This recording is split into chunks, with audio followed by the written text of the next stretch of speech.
Hey guys, in this video, I cut through all the bullcrap out there and give you the most important 4 things you need to do to pass any EMT or paramedic test. Just bear with me because everything in this video you'll need to hear. So your classes are winding down and your state or national certification exam for EMT or paramedic is fast approaching. And like any other first-time student or even long-time refresher student, you're finding yourself to be freaking the fuck out. You're asking the same questions everyone asks themselves. How do I study better? How do I know what I've learned? How do I successfully take this very intimidating test?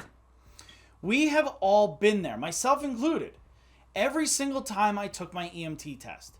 But I was completely fine when I was sitting for my state paramedic exam. It wasn't because I had all of this experience under my belt, but it was because I took the advice of my father-in-law and utilized the end-all be-all test-taking tip, and that is S.C.A.R.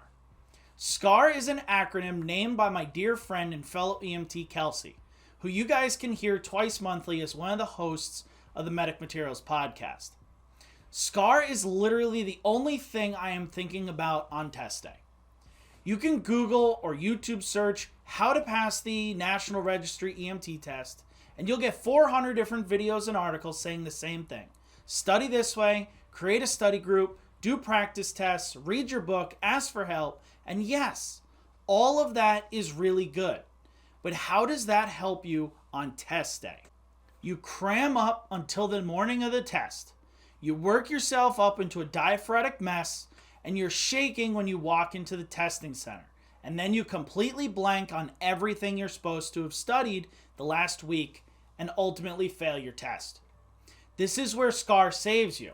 Now, as I break down exactly what S.C.A.R is, you're going to want to click away from this video because you'll be thinking I've gone plumb crazy. But there is evidence that backs up the crazy. So here's what I want you guys to do. Study doing all the things you've already learned watching those other 400 videos up until 3 days before your test. Then I want you to pack up your study stuff and put it away. Take the 3 days and take a break. You might be thinking, well, Mike, I need that time to study. How am I going to learn it if I don't have that time? The real truth is you're not going to learn it. If you don't know what you know by 3 days before your exam, cramming is not going to magically make you know the medication or disease process. It is only going to add to the overall stress of the exam because now you're in a time crunch for knowledge that your brain won't be able to retain what it needs to recall it. So put away the study things and do something for yourself. Take a mini vacation, so to speak. Next, on test day, I want you to engage S.C.A.R. S.C.A.R is an acronym that stands for salt, caffeine, anger, and red. On the way to the test, grab a salty snack and start munching down. As your body digests the increased salt content, perfusion to the brain begins to increase, as blood pressure will rise with the increase in salt. The more blood you have to your brain, the harder your brain will work for you engaging in the exam and recalling answers. Next, while you're eating your salty snack, grab something with caffeine. Whether it be an energy drink or caffeine or soda, it doesn't really matter.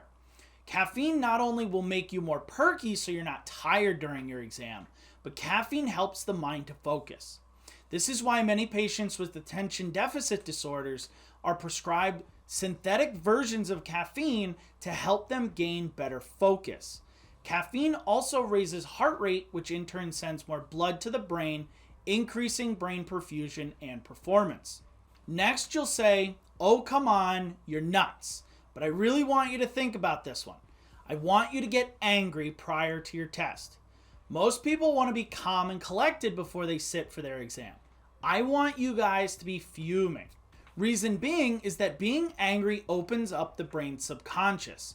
Remember that last argument you had with your significant other or parent? How easy was it for you guys to recall every little thing that pissed you off about them over the course of the last 8 years? When your brain is in learning overload, it will take little bits of knowledge and stick it within your subconscious. Being angry is the key to accessing this information when you need it during your test, as it typically will not be retrieved when you're calm and collected.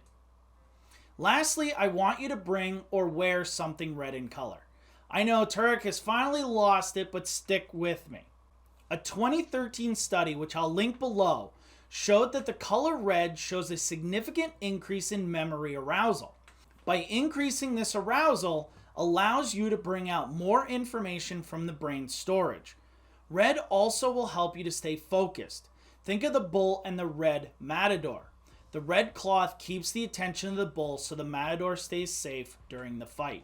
Utilize S.C.A.R in conjunction with the other good study habits and methods. I guarantee you give yourself a leg up over the rest of the people testing and increase your success in test taking. Well guys, that's it for today's video. Stay safe out there and I will see you in the next video.